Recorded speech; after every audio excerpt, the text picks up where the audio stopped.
या देवी सर्वभूतेषु तस्यै गजधरं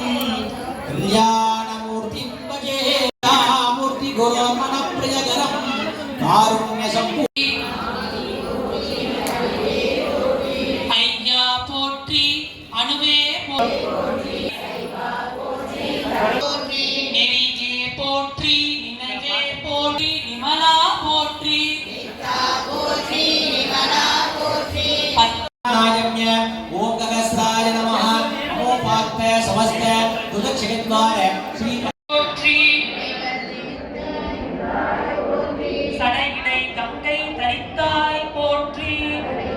ஆரூர் அமர்ந்த அரை யாரா போற்றி ஆனை சமர்ப்பயாமி நம்மளுடைய பூஜை